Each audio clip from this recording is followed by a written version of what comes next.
ഈശോ മിശിഹായ്ക്ക് സ്തുതിയായിരിക്കട്ടെ. പ്രിയപ്പെട്ട സഹോദരങ്ങളെ, ഞാൻ ഷിബു ജെയിംസ്. സാമീഡിയ എന്ന നമ്മുടെ യൂട്യൂബ് ചാനലിലേക്ക് എല്ലാ സുഹൃത്തുക്കൾക്കും സ്വാഗതം. 2026 ലോഗോസിന്റെ പഠനമാണ് ഈ ചാനലിലൂടെ നടത്തപ്പെടുന്നത്.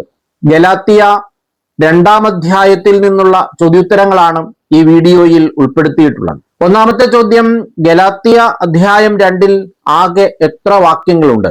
21 വാക്യങ്ങൾ. 2, ഗലാത്തിയ 2-ാം അധ്യായത്തിലെ ആദ്യത്തെ തലക്കെട്ട് പൗലോസിന് അംഗീകാരം. 3, പിന്നീട് 14 വർഷത്തിനു ശേഷം ബർണബാസിനോട് കൂടെ ഞാൻ വീണ്ടും ജെറുസലേമിലേക്ക് പോയി. ഇവിടെ പറയുന്ന ഞാൻ ആര്? പൗലോസ്ലീഹ. 4, പൗലോസ്ലീഹ ആരോട് കൂടെയാണ് വീണ്ടും ജെറുസലേമിലേക്ക് പോയത്? ബർണബാസിനോട് കൂടെ. 5, പിന്നീട് എത്ര വർഷത്തിനു ശേഷമാണ് ബർണബാസിനോട് കൂടെ പൗലോസ് ജെറുസലേമിലേക്ക് പോയത്? 14. 6, പിന്നീട് 14 വർഷത്തിനു ശേഷം ബർണബാസിനോട് കൂടെ വീണ്ടും ജെറുസലേമിലേക്ക് പോയതാര്? പൗലോസ്. 7, 14 വർഷത്തിനു ശേഷം ബർണബാസിനോട് കൂടെ ജെറുസലേമിലേക്ക് പോയ പൗലോസ് കൂടെ കൊണ്ടുപോയിരുന്നത് ആരെ? തീത്തോസിനെ. 8, പൗലോസ് വീണ്ടും ജെറുസലേമിലേക്ക് പോയത് എന്തനുസരിച്ചാണ്? ഒരു വെളിപാടനുസരിച്ച്. 9, ഒരു വെളിപാടനുസരിച്ച് വീണ്ടും പൗലോസ് എവിടേക്കാണ് പോയത്? ജെറുസലേമിലേക്ക്. 10, ജെറുസലേമിലെ പ്രധാനികളുടെ മുമ്പിൽ പൗലോസ് വിജാതിയരുടെ ഇടയിൽ പ്രസംഗിക്കുന്ന സുവിശേഷം എങ്ങനെയാണ് അവതരിപ്പിച്ചത്? സ്വകാര്യമായി. 11, ജെറുസലേമിലെ പ്രധാനികളുടെ മുമ്പിൽ സ്വകാര്യമായി പൗലോസ് അവതരിപ്പിച്ചത് എന്ത്? വിജാതിയരുടെ ഇടയിൽ പ്രസംഗിക്കുന്ന സുവിശേഷം. 12, വിജാതിയരുടെ ഇടയിൽ പ്രസംഗിക്കുന്ന സുവിശേഷം പൗലോസ് സ്വകാര്യമായി അവതരിപ്പിച്ചത് ആരുടെ മുമ്പിൽ? ജെറുസലേമിലെ പ്രധാനികളുടെ. 13, ജെറുസലേമിലെ പ്രധാനികളുടെ മുമ്പിൽ പൗലോസ് വിജാതിയരുടെ ഇടയിൽ പ്രസംഗിക്കുന്ന സുവിശേഷം സ്വകാര്യമായി എന്തു ചെയ്തു? അവതരിപ്പിച്ചു. 14, ജെറുസലേമിലെ പ്രധാനികളുടെ മുമ്പിൽ പൗലോസ് വിജാതിയരുടെ ഇടയിൽ പ്രസംഗിച്ച സുവിശേഷം സ്വകാര്യമായി അവതരിപ്പിച്ചത് എന്തിനു വേണ്ടി? പൗലോസ് ഓടുന്നതും ഓടിയതും വ്യർത്ഥമാകാതിരിക്കാൻ. 15, പൗലോസിനോട് കൂടെ ഉണ്ടായിരുന്ന തീത്തോസ് എവിടുത്തുകാരനായിരുന്നു? ഒരു ഗ്രീക്കുകാരൻ. 16, പൗലോസിനോട് കൂടെ ഉണ്ടായിരുന്ന തീത്തോസ് ഒരു ഗ്രീക്കുകാരനായിരുന്നിട്ടും എന്തിന് നിർബന്ധിക്കപ്പെട്ടില്ല എന്നാണ് പൗലോസ് പറയുന്നത്? പരിച്ഛേദനത്തിന്. 17, ഗ്രീക്കുകാരനായിരുന്നിട്ടും പരിച്ഛേദനത്തിന് നിർബന്ധിക്കപ്പെടാതിരുന്നത് ആര്? തീത്തോസ്. പ്രിയമുള്ളവരെ, ഈ ചാനലിൽ അപ്ലോഡ് ചെയ്യുന്ന ചോദ്യോത്തരങ്ങൾ അതുപോലെ ഒരു പഠന സഹായി ആക്കിയിട്ടുണ്ട്. പഠന സഹായി പുസ്തകം ആവശ്യമുള്ളവർ സ്ക്രീനിൽ കാണുന്ന നമ്പറിൽ ബന്ധപ്പെടുക. മുഴുവൻ അധ്യായങ്ങളും 2026 പഠിക്കാനുള്ള മുഴുവൻ അധ്യായങ്ങളും ഉൾപ്പെടുത്തി 4500ഓളം ചോദ്യങ്ങളുള്ള 336 പേജുകളുള്ള ഒരു പഠന സഹായിയാണ് തയ്യാറാക്കിയിട്ടുള്ളത്. 250 രൂപയാണ് പുസ്തകത്തിന്റെ വില. പോസ്റ്റൽ ചാർജ് ഉൾപ്പെടെ 300 രൂപ. 5 പുസ്തകം ഒന്നിച്ചു വാങ്ങിയാൽ പോസ്റ്റൽ ചാർജ് ഉണ്ടാവില്ല. 10 പുസ്തകം വാങ്ങിയാൽ 225 രൂപയ്ക്ക് നൽകുന്നതായിരിക്കും. 18, യേശുക്രിസ്തുവിലുള്ള തങ്ങളുടെ സ്വാതന്ത്ര്യത്തെ ചൂഷണം ചെയ്ത് ഞങ്ങളെ അടിമത്തത്തിൽ കൊണ്ടുചെന്ന് എത്തിക്കുന്നതിന് ആരാണ് രഹസ്യത്തിൽ കടന്നുകൂടിയത്? വ്യാജ സഹോദരന്മാർ. 19, വ്യാജ സഹോദരന്മാർ രഹസ്യത്തിൽ കടന്നുകൂടിയത് എന്തിനു വേണ്ടി? യേശുക്രിസ്തുവിലുള്ള തങ്ങളുടെ സ്വാതന്ത്ര്യത്തെ ചൂഷണം ചെയ്ത് ഞങ്ങളെ അടിമത്തത്തിൽ കൊണ്ടുചെന്നെത്തിക്കുന്നതിന്. 20, യേശുക്രിസ്തുവിലുള്ള ഞങ്ങളുടെ സ്വാതന്ത്ര്യത്തെ ചൂഷണം ചെയ്ത് ഞങ്ങളെ അടിമത്തത്തിൽ കൊണ്ടുചെന്ന് എത്തിക്കുന്നതിന് വ്യാജ സഹോദരന്മാർ കടന്നുകൂടിയത് എങ്ങനെ? രഹസ്യത്തിൽ. 21, അവർക്ക് ഞങ്ങൾ നിമിഷ നേരത്തേക്ക് പോലും വശപ്പെട്ടില്ല. ആർക്ക്? വ്യാജ സഹോദരന്മാർക്ക്. 22, വ്യാജ സഹോദരന്മാർക്ക് ഞങ്ങൾ നിമിഷ നേരത്തേക്ക് പോലും വശപ്പെട്ടില്ല. എന്തുകൊണ്ട്? സുവിശേഷത്തിന്റെ സത്യം നിങ്ങൾക്കായി നിലനിർത്തേണ്ടതിന്. 23, എന്ത് നിങ്ങൾക്കായി നിലനിർത്തേണ്ടതിനാണ് വ്യാജ സഹോദരന്മാർക്ക് ഞങ്ങൾ നിമിഷ നേരത്തേക്ക് പോലും വശപ്പെടാതിരുന്നത് എന്നാണ് പൗലോസ് പറയുന്നത്? സുവിശേഷത്തിന്റെ സത്യം. 24, എന്തിന്റെ സത്യം നിങ്ങൾക്കായി നിലനിർത്തേണ്ടതിനാണ് തങ്ങൾ വ്യാജ സഹോദരന്മാർക്ക് നിമിഷ നേരത്തേക്ക് പോലും വശപ്പെടാതിരുന്നത്? സുവിശേഷത്തിന്റെ.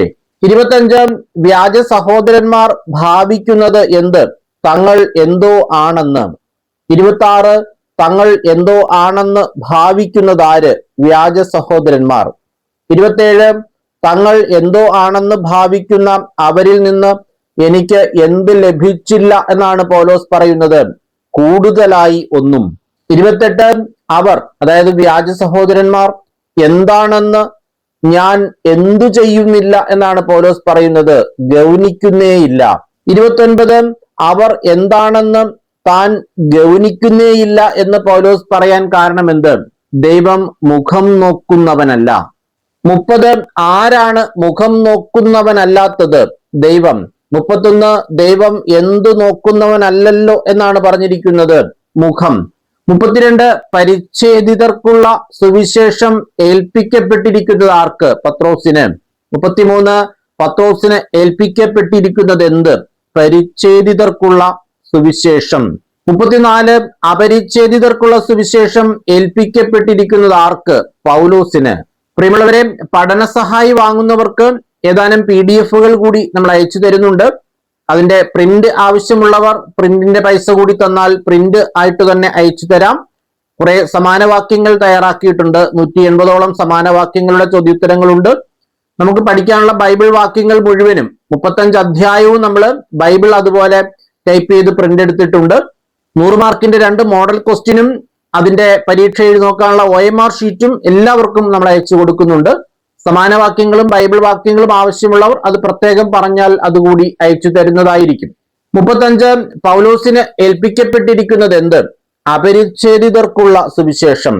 36 പരിച്ഛേദിതർക്കുള്ള സുവിശേഷം പത്രോസിനെ എന്നതുപോലെ അപരിച്ഛേദിതർക്കുള്ള സുവിശേഷം എനിക്ക് ഏൽപ്പിക്കപ്പെട്ടിരിക്കുന്നു എന്ന് അവർ മനസ്സിലാക്കി. ഇവിടെ പറയുന്ന എനിക്ക്, അവർ എന്നതുകൊണ്ട് വിവക്ഷിക്കുന്നത് ആരെയെല്ലാം? എനിക്ക് എന്ന് പറഞ്ഞിരിക്കുന്നത് പൗലോസ് അത് മനസ്സിലാക്കുന്നു. അവർ എന്ന് പറഞ്ഞിരിക്കുന്നത് വ്യാജ സഹോദരന്മാർ. 37 വ്യാജ സഹോദരന്മാർ മനസ്സിലാക്കിയതെന്ത്? പരിച്ഛേദിതർക്കുള്ള സുവിശേഷം പത്രോസിനെ എന്ന പോലെ അപരിച്ഛേദിതർക്കുള്ള സുവിശേഷം പൗലോസിന് ഏൽപ്പിക്കപ്പെട്ടിരിക്കുന്നു എന്ന്. 38 പരിച്ഛേദിതർക്കുള്ള സുവിശേഷം പത്രോസിനെ എന്ന പോലെ അപരിച്ഛേദിതർക്കുള്ള സുവിശേഷം പൗലോസിനെ ഏൽപ്പിക്കപ്പെട്ടിരിക്കുന്നു എന്ന് വ്യാജ സഹോദരന്മാർ മനസ്സിലാക്കിയത് എന്തുകൊണ്ട്? പരിച്ഛേദിതർക്കുള്ള പ്രേക്ഷിതത്വം പത്രോസിലൂടെ നിറവേറ്റുന്നവൻ തന്നെ വിജാതിയർക്കു വേണ്ടി എന്നിലൂടെ പ്രവർത്തിക്കുന്നു. എന്നിലൂടെ എന്നിവിടെ പറയുന്നത് പൗലോസ് തന്നെയാണ് പറയുന്നത്, എന്നിലൂടെ പ്രവർത്തിക്കുന്നു എന്ന്. 39 പരിച്ഛേദിതർക്കുള്ള പ്രേക്ഷിതത്വം പത്രോസിലൂടെ നിർവഹിക്കുന്നവൻ തന്നെ ആർക്കു വേണ്ടി തന്നിലൂടെ പ്രവർത്തിക്കുന്നു എന്നാണ് പൗലോസ് പറയുന്നത്? വിജാതിയർക്കു വേണ്ടി. 40 വിജാതിയർക്കു വേണ്ടി തന്നിലൂടെ പ്രവർത്തിക്കുന്നത് ആരെന്നാണ് പൗലോസ് പറയുന്നത്? പരിച്ഛേദിതർക്കുള്ള പ്രേക്ഷിതത്വം പത്രോസിലൂടെ നിറവേറ്റുന്നവൻ. 41 നേതൃസ്തംഭങ്ങളായി പരിഗണിക്കപ്പെട്ടിരുന്നവർ ആരെല്ലാം? യാക്കോബ്, കേപ്പ, യോഹന്നാൻ. 42 യാക്കോബ്, കേപ്പ, യോഹന്നാൻ എന്നിവർ എങ്ങനെ ഗണിക്കപ്പെട്ടിരുന്നു? നേതൃസ്തംഭങ്ങളായി. 43 നേതൃസ്തംഭങ്ങളായി ഗണിക്കപ്പെട്ടിരുന്ന യാക്കോബും കേപ്പായും യോഹന്നാനും ദൈവത്തിന്റെ കൃപ എനിക്ക് ലഭിച്ചിരിക്കുന്നു എന്നു കണ്ട് എനിക്കും ബർണബാസിനും എന്തു നീട്ടിത്തന്നു എന്നാണ് പൗലോസ് പറയുന്നത്? തങ്ങളുടെ കൂട്ടായ്മയുടെ വലതുകരം. 44 ദൈവത്തിന്റെ കൃപ എനിക്ക് ലഭിച്ചിരിക്കുന്നു എന്ന് കണ്ട് തങ്ങളുടെ കൂട്ടായ്മയുടെ വലതുകരം നീട്ടിത്തന്നവർ ആരെല്ലാം? യാക്കോബും കേപ്പായും യോഹന്നാനും. 45 നേതൃസ്തംഭങ്ങളായി ഗണിക്കപ്പെട്ടിരുന്നവർ എന്ത് എനിക്ക് ലഭിച്ചിരിക്കുന്നു എന്ന് കണ്ടാണ് തങ്ങളുടെ കൂട്ടായ്മയുടെ വലതുകരം നീട്ടിത്തന്നത്? ദൈവത്തിന്റെ കൃപ. 46 നേതൃസ്തംഭങ്ങളായി പരിഗണിക്കപ്പെട്ടിരുന്നവർ തങ്ങളുടെ കൂട്ടായ്മയുടെ വലതുകരം ആർക്കെല്ലാം വേണ്ടിയാണ് നീട്ടിത്തന്നത്? എനിക്കും ബർണബാസിനും, അതായത് പൗലോസിനും ബർണബാസിനും. 47 നേതൃസ്തംഭങ്ങളായി ഗണിക്കപ്പെട്ടിരുന്നവർ തങ്ങളുടെ കൂട്ടായ്മയുടെ വലതുകരം നീട്ടിത്തന്നപ്പോൾ തങ്ങൾ എവിടേക്ക് പോകണമെന്നാണ് തീരുമാനമായത്? വിജാതീയരുടെ അടുത്തേക്ക്. 48 അങ്ങനെ വിജാതീയരുടെ അടുത്തേക്ക് ഞങ്ങളും ആരുടെ അടുത്തേക്ക് അവരും പോകാൻ തീരുമാനമായി? പരിച്ഛേദിതരുടെ. 49 ഞങ്ങൾ പൗലോസും ബർണബാസും വിജാതീയരുടെ അടുത്തേക്ക് പോകാൻ തീരുമാനമായപ്പോൾ അവർ നേതൃസ്തംഭങ്ങളായി പരിഗണിക്കപ്പെട്ടിരുന്നവർ ഞങ്ങളോട് ആവശ്യപ്പെട്ടതെന്ത്? പാവങ്ങളെപ്പറ്റി ചിന്ത വേണം. 50 അതുതന്നെയാണ് എന്റെ തീവ്രമായ താല്പര്യം. ഏതുതന്നെ പാവങ്ങളെപ്പറ്റി ചിന്ത വേണം. 51 പാവങ്ങളെപ്പറ്റി ചിന്ത വേണം എന്നുള്ളത് പൗലൂസിന്റെ എപ്രകാരമുള്ള താല്പര്യമാണ്? തീവ്രമായ. 52 ഗലാത്യ 2-ാം അധ്യായത്തിന്റെ 2-ാമത്തെ തലക്കെട്ട് അഭിപ്രായ ഭിന്നത. 53 പൗലോസ് അന്ത്യോക്യായിൽ വെച്ച് മുഖത്തു നോക്കി എതിർത്തതാരെ? കേപ്പായെ. 54 പൗലോസ് കേപ്പായെ മുഖത്തു നോക്കി എതിർക്കാൻ കാരണമെന്ത്? അവനിൽ കുറ്റം കണ്ടതുകൊണ്ട്. 55 പൗലോസ് കേപ്പായെ എതിർത്തതെങ്ങനെ? മുഖത്തു നോക്കി. 56 യാക്കോബിന്റെ അടുത്തു നിന്ന് ചിലർ വരുന്നതുവരെ കേപ്പ ആരോടൊപ്പം ഇരുന്ന് ഭക്ഷിച്ചിരുന്നു? വിജാതീയരോട്. 57 ആരുടെ അടുത്തു നിന്നും ചിലർ വരുന്നതുവരെ കേപ്പ വിജാതീയരോടൊപ്പം ഇരുന്ന് ഭക്ഷിച്ചിരുന്നു? യാക്കോബിന്റെ. 58 യാക്കോബിന്റെ അടുത്തു നിന്നും ചിലർ വരുന്നതുവരെ വിജാതീയരോടൊപ്പം ഇരുന്ന് ഭക്ഷിച്ചിരുന്നതാര്? കേപ്പ. 59 വിജാതീയരോടൊപ്പം ഇരുന്ന് ഭക്ഷിച്ചിരുന്ന കേപ്പ യാക്കോബിന്റെ അടുത്തുനിന്ന് ചിലർ വന്നു കഴിഞ്ഞപ്പോൾ പിന്മാറിക്കളഞ്ഞതിന് കാരണമെന്ത്? പരിച്ഛേദിതരെ ഭയന്ന്. 60 വിജാതീയരോടൊപ്പം ഇരുന്ന് ഭക്ഷിച്ചിരുന്ന ആരാണ് പരിച്ഛേദിതരെ ഭയന്ന് പിന്മാറിക്കളഞ്ഞത്? കേപ്പ. 61 വിജാതീയരോടൊപ്പം ഇരുന്ന് ഭക്ഷിച്ചിരുന്ന കേപ്പ പരിച്ഛേദിതരെ ഭയന്ന് എന്തു ചെയ്തു? പിന്മാറിക്കളഞ്ഞു. 62 കേപ്പായോടൊത്ത് കപടമായി പെരുമാറിയതാര്? ബാക്കി യഹൂദന്മാരും. 63 ബാക്കി യഹൂദന്മാരും കപടമായി പെരുമാറിയത് ആരോടൊത്ത്? കേപ്പായോടൊത്ത്. 64 കേപ്പായോടൊത്ത് ബാക്കി യഹൂദന്മാരും പെരുമാറിയത് എങ്ങനെ? കപടമായി. 65 അവരുടെ കാപട്യത്താൽ ആരുപോലും വഴിതെറ്റിക്കപ്പെട്ടു? ബർണബാസ് പോലും. 66 എന്തുമൂലമാണ് ബർണബാസ് പോലും വഴിതെറ്റിക്കപ്പെട്ടത്? അവരുടെ, അതായത് കേപ്പയുടെയും ബാക്കി യഹൂദരുടെയും കാപട്യത്താൽ. 67 അവരുടെ കാപട്യത്താൽ ബർണബാസ് പോലും എന്തു ചെയ്യപ്പെട്ടു? വഴിതെറ്റിക്കപ്പെട്ടു. 68 അവരുടെ പെരുമാറ്റം സുവിശേഷ സത്യവുമായി പൊരുത്തപ്പെടുന്നില്ലെന്നു കണ്ടപ്പോൾ നീ ആരെപ്പോലെയാണ് ജീവിക്കുന്നതെങ്കിൽ എന്നാണ് എല്ലാവരുടെയും മുൻപിൽ വെച്ച് പൗലോസ് കേപ്പായോട് പറഞ്ഞത്. വിജാതീയനെ പോലെയാണ് ജീവിക്കുന്നതെങ്കിൽ. 69 ആരുടെ പെരുമാറ്റമാണ് സുവിശേഷ സത്യവുമായി പൊരുത്തപ്പെടാത്തത്? കേപ്പായുടെയും ബാക്കി യഹൂദന്മാരുടെയും. 70 അവരുടെ പെരുമാറ്റം എന്തുമായി പൊരുത്തപ്പെടുന്നില്ല എന്നാണ് പൗലോസ് കണ്ടത്? സുവിശേഷ സത്യവുമായി. 71 അവരുടെ പെരുമാറ്റം സുവിശേഷ സത്യവുമായി എന്തു ചെയ്യുന്നില്ലെന്നാണ് പൗലോസ് കണ്ടത്? പൊരുത്തപ്പെടുന്നില്ലെന്ന്. 72 യഹൂദനായ നീ യഹൂദനെ പോലെ അല്ല വിജാതീയനെ പോലെയാണ് ജീവിക്കുന്നതെങ്കിൽ യഹൂദരെ പോലെ ജീവിക്കാൻ ആരെ പ്രേരിപ്പിക്കുന്നതിന് നിനക്ക് എങ്ങനെ സാധിക്കുമെന്നാണ് പൗലോസ് ചോദിക്കുന്നത്? വിജാതീയരെ പോലെ. 73 അവരുടെ പെരുമാറ്റം സുവിശേഷ സത്യവുമായി പൊരുത്തപ്പെടുന്നില്ലെന്ന് കണ്ടപ്പോൾ എല്ലാവരുടെയും മുമ്പിൽ വെച്ച് പൗലോസ് കേപ്പായോട് പറഞ്ഞത് എന്ത്? യഹൂദനായ നീ യഹൂദനെ പോലെയല്ല വിജാതീയനെ പോലെയാണ് ജീവിക്കുന്നതെങ്കിൽ യഹൂദരെ പോലെ ജീവിക്കാൻ വിജാതീയരെ പ്രേരിപ്പിക്കുന്നതിന് നിനക്കെങ്ങനെ സാധിക്കും? ഒറ്റ വായനയിൽ നമുക്ക് മനസ്സിലാകാത്ത ഒരാശയമാണിത്. ആവർത്തിച്ച് വായിക്കുക. ഇവിടെ പറയുന്നത് പൗലോസ് പത്രോസിനോട്, കേപ്പായോട് പറയുന്നൊരു കാര്യമാണ്. യഹൂദനായ നീ, അതായത് പത്രോസ് യഹൂദനാണ്, യഹൂദനായ നീ യഹൂദനെ പോലെ അല്ല വിജാതീയനെ പോലെയാണ് ജീവിക്കുന്നതെങ്കിൽ യഹൂദരെ പോലെ ജീവിക്കാൻ വിജാതീയരെ പ്രേരിപ്പിക്കുന്നതിന് നിനക്കെങ്ങനെ സാധിക്കും? നമ്മൾ എല്ലാ അധ്യായങ്ങളുടെയും ഒരു വ്യാഖ്യാനം, ഒരു വിശദീകരണം പ്രത്യേകം വീഡിയോയായി ചെയ്യുന്നുണ്ട്. ആ സമയത്ത് ഇതുമായി ബന്ധപ്പെട്ട കുറച്ചുകൂടി വിശദാംശങ്ങൾ നമുക്ക് നൽകാം. എന്തെങ്കിലും സംശയങ്ങൾ നിങ്ങൾക്ക് ഈ പറയുന്ന ഭാഗവുമായി ഉണ്ടെങ്കിൽ നിങ്ങൾ കമന്റ് ചെയ്യുക. കൃത്യമായി അതിന്റെ മറുപടി നൽകുന്നതായിരിക്കും. 74 ഗലാത്യ 2-ാം അധ്യായത്തിലെ 3-ാമത്തെ തലക്കെട്ട് വിശ്വാസത്തിലൂടെ നീതീകരണം. 75 ഗലാത്തിയ 2:15 പ്രകാരം നാം തന്നെ ആരായി ജനിച്ചവരാണ് എന്നാണ് പൗലോസ് പറയുന്നത്? യഹൂദരായി. 76 നാം തന്നെ യഹൂദരായി ജനിച്ചവരാണ്. ആരിലെ? പാപികളായിട്ടല്ല എന്നാണ് പൗലോസ് പറയുന്നത്, വിജാതീയരിലെ. 77 നാം തന്നെ യഹൂദരായി ജനിച്ചവരാണ്, വിജാതീയരിലെ ആരായിട്ടല്ല എന്നാണ് പൗലോസ് പറയുന്നത്, പാപികളായിട്ടല്ല. 78 ഒരുവൻ നീതീകരിക്കപ്പെടുന്നത് എന്തിലൂടെയല്ല എന്ന് നമുക്കറിയാം, നിയമത്തിന്റെ അനുഷ്ഠാനത്തിലൂടെ അല്ല. 79 ഒരുവൻ നീതീകരിക്കപ്പെടുന്നത് എന്തിലൂടെയാണ്? യേശുക്രിസ്തുവിലുള്ള വിശ്വാസത്തിലൂടെ. ഇതും നമുക്ക് അത്ര പെട്ടെന്ന് മനസ്സിലാകുന്ന ഒരാശയമല്ല. യഹൂദന്മാർ നിയമങ്ങളും അനുഷ്ഠാനങ്ങളും വളരെ കൃത്യമായി പാലിച്ചിരുന്നവരാണ്. എന്നാൽ പൗലോസ് പറയുന്നത് നിയമങ്ങളും അനുഷ്ഠാനങ്ങളും കൃത്യമായി പാലിക്കുന്നതിലൂടെ ഒരുവൻ നീതീകരിക്കപ്പെടണമെന്നില്ല. എന്നാൽ ഒരുവൻ നീതീകരിക്കപ്പെടുന്നത് യേശുക്രിസ്തുവിലുള്ള വിശ്വാസത്തിലൂടെയാണ്. 80 യേശുക്രിസ്തുവിലുള്ള വിശ്വാസത്തിലൂടെ ഒരുവൻ എന്തു ചെയ്യപ്പെടുന്നു? നീതീകരിക്കപ്പെടുന്നു. 81 നിയമത്തിന്റെ അനുഷ്ഠാനത്തിലൂടെ ഒരുവൻ എന്തു ചെയ്യപ്പെടുന്നില്ല? നീതീകരിക്കപ്പെടുന്നില്ല. 82 നാം തന്നെയും യേശുക്രിസ്തുവിൽ വിശ്വസിച്ചത് എന്തിനു വേണ്ടിയാണ്? ക്രിസ്തുവിലുള്ള വിശ്വാസം വഴി നീതീകരിക്കപ്പെടേണ്ടതിന്.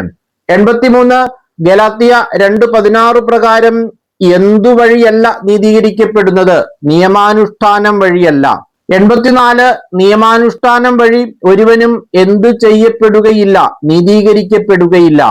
85 ക്രിസ്തുവിൽ എന്തു ചെയ്യപ്പെടാനുള്ള പരിശ്രമത്തിൽ തന്നെയാണ് നമ്മൾ നീതീകരിക്കപ്പെടാനുള്ള.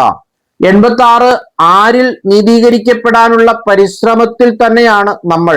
ക്രിസ്തുവിൽ. 87 ക്രിസ്തുവിൽ നീതീകരിക്കപ്പെടാനുള്ള പരിശ്രമത്തിൽ തന്നെ നമ്മൾ ആരായി കാണപ്പെട്ടുവെങ്കിൽ ക്രിസ്തു പാപത്തിന്റെ ശുശ്രൂഷകനാണോ എന്നാണ് പൗലോസ്ലീഹ ചോദിക്കുന്നത്. പാപികളായി. 88 ക്രിസ്തുവിൽ നീതീകരിക്കപ്പെടാനുള്ള പരിശ്രമത്തിൽ തന്നെ നമ്മൾ പാപികളായി കാണപ്പെട്ടുവെങ്കിൽ ആര് പാപത്തിന്റെ ശുശ്രൂഷകനാണോ എന്നാണ് പൗലോസ് ചോദിക്കുന്നത്? ക്രിസ്തു. 89 ക്രിസ്തുവിൽ നീതീകരിക്കപ്പെടാനുള്ള പരിശ്രമത്തിൽ തന്നെ നമ്മൾ പാപികളായി കാണപ്പെട്ടുവെങ്കിൽ ക്രിസ്തു പാപത്തിന്റെ ശുശ്രൂഷകനാണോ എന്ന തന്റെ ചോദ്യത്തിന് പൗലോസ് തന്നെ നൽകുന്ന ഉത്തരം എന്ത്? തീർച്ചയായും അല്ല. 90 ഞാൻ എന്തു ചെയ്തവ ഞാൻ തന്നെ വീണ്ടും പണിതുയർത്തുന്നു എങ്കിൽ ഞാൻ അതിക്രമം കാണിക്കുകയാണ് എന്നാണ് പൗലോസ് പറയുന്നത്. ഞാൻ നശിപ്പിച്ചവ. 91 ഞാൻ നശിപ്പിച്ചവ ആര് വീണ്ടും പണിതുയർത്തുന്നുവെങ്കിൽ ഞാൻ അതിക്രമം കാണിക്കുകയാണ് എന്നാണ് പൗലോസ് പറയുന്നത്. ഞാൻ തന്നെ. 92 ഞാൻ നശിപ്പിച്ചവ ഞാൻ തന്നെ എന്തു ചെയ്യുന്നെങ്കിൽ ഞാൻ അതിക്രമം കാണിക്കുകയാണ് എന്നാണ് പൗലോസ് പറയുന്നത്. വീണ്ടും പണിതുയർത്തുന്നുവെങ്കിൽ. 93 ഞാൻ നശിപ്പിച്ചവ ഞാൻ തന്നെ വീണ്ടും പണിതുയർത്തുന്നുവെങ്കിൽ ഞാൻ അതിക്രമം കാണിക്കുകയാണെന്ന് പറയാൻ കാരണമെന്ത്? ദൈവത്തിനായി ജീവിക്കേണ്ടതിന് ഞാൻ നിയമത്തിലൂടെ നിയമത്തിന് മൃതനായി. ഇതും ഒറ്റ വായനയിലൂടെ മനസ്സിലാകുന്ന ഒരു കാര്യമല്ല. പ്രത്യേകിച്ച് പൗലോസിന്റെ എഴുത്തുകൾ വളരെ ദൈവശാസ്ത്ര വീക്ഷണത്തോടെ സാധാരണക്കാർക്ക് മനസ്സിലാകാത്ത രീതിയിൽ വലിയ പാണ്ഡിത്യമുള്ള ഒരു മനുഷ്യനായിരുന്നു പൗലോസ്. അതുകൊണ്ടാണ് ദൈവത്തിനായി ജീവിക്കേണ്ടതിന് ഞാൻ നിയമത്തിലൂടെ നിയമത്തിന് മൃതനായി എന്നാ പറയുന്നത്. വ്യത്യസ്തമായൊരു ആശയമാണ്.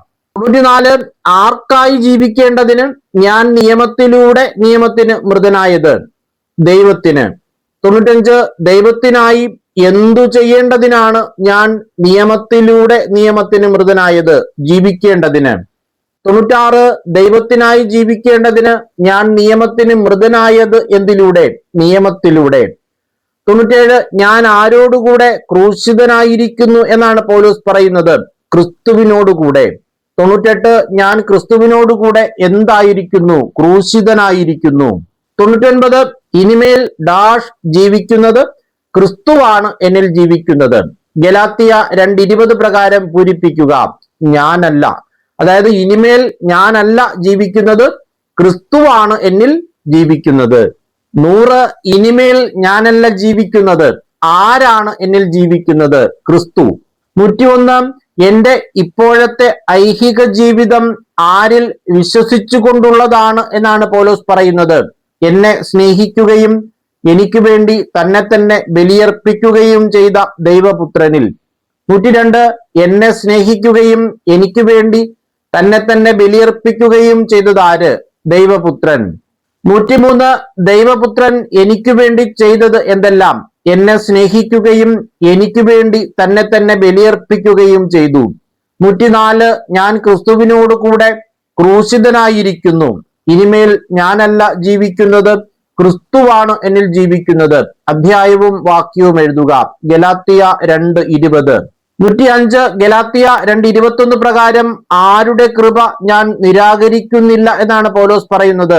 ദൈവത്തിന്റെ. 106 ദൈവത്തിന്റെ എന്ത് താൻ നിരാകരിക്കുന്നില്ല എന്നാണ് പൗലോസ് പറയുന്നത്? കൃപ. 107 നിയമത്തിലൂടെയാണ് നീതി കൈവരുന്നതെങ്കിൽ ക്രിസ്തുവിന്റെ മരണത്തിന് എന്തില്ല എന്നാണ് പൗലോസ് പറയുന്നത്? നീതീകരണമില്ല. 108 എന്തിലൂടെയാണ് നീതി കൈവരുന്നതെങ്കിൽ ക്രിസ്തുവിന്റെ മരണത്തിന് നീതീകരണം ഒന്നുമില്ല എന്നാണ് പൗലോസ് പറയുന്നത്? നിയമത്തിലൂടെ. 109 നിയമത്തിലൂടെയാണ് നീതി കൈവരുന്നതെങ്കിൽ ആരുടെ മരണത്തിന് നീതീകരണം ഒന്നുമില്ല എന്നാണ് പൗലോസ് പറയുന്നത്? ക്രിസ്തുവിന്റെ. ഇങ്ങനെ 109 ചോദ്യങ്ങളാണ് ഗലാത്യ അധ്യായം 2 തയ്യാറാക്കിയിട്ടുള്ളത്. പഠനസഹായിയുടെ കാര്യം ആദ്യം പറഞ്ഞിരുന്നു. ആവശ്യമുള്ളവർ എത്രയും വേഗം ഓർഡർ ചെയ്യുക. കൂടുതൽ കോപ്പികൾ ഒന്നിച്ചു വാങ്ങുകയാണെങ്കിൽ വില കുറച്ചുകൂടി അഡ്ജസ്റ്റ് ചെയ്ത് നൽകുന്നതായിരിക്കും. പഠിച്ച ഭാഗങ്ങൾ എത്രത്തോളം നമുക്ക് മനസ്സിലായിട്ടുണ്ട്, എത്രത്തോളം നമുക്കറിയാം എന്നുള്ളതൊക്കെ നമുക്ക് മനസ്സിലാക്കാൻ കഴിയുന്നത് പരീക്ഷ എഴുതി നോക്കുമ്പോഴാണ്. ആവർത്തിച്ച് പരീക്ഷ എഴുതാൻ നമ്മളൊരു അവസരം ഒരുക്കുന്നു. അതാണ് മോക്ക് ടെസ്റ്റുകൾ. 140 മോക്ക് ടെസ്റ്റുകളാണ് ആകെ നടത്തുന്നത്. 33 കഴിഞ്ഞു. 50 മാർക്കിന്റെയും 100 മാർക്കിന്റെയും 25 മാർക്കിന്റെയും ഒക്കെയാണ് മോക്ക് ടെസ്റ്റുകൾ നടത്തുന്നത്. 500 രൂപയാണ് 140 മോക്ക് ടെസ്റ്റിനും കൂടി രജിസ്ട്രേഷൻ ഫീസ്. താല്പര്യമുള്ളവർ എത്രയും വേഗം രജിസ്റ്റർ ചെയ്യുക. രജിസ്റ്റർ ചെയ്യുന്ന ആളുകൾക്ക് പഴയ ലിങ്കുകളെല്ലാം അയച്ചു തരുന്നതായിരിക്കും. എല്ലാവരും നന്നായി പഠിക്കുക. എല്ലാവർക്കും എല്ലാവിധമായ നന്മകളും അനുഗ്രഹങ്ങളും ഉണ്ടാകട്ടെ എന്ന് ആശംസിച്ചുകൊണ്ട് പ്രാർത്ഥിച്ചുകൊണ്ട് നിർത്തുന്നു. നന്ദി.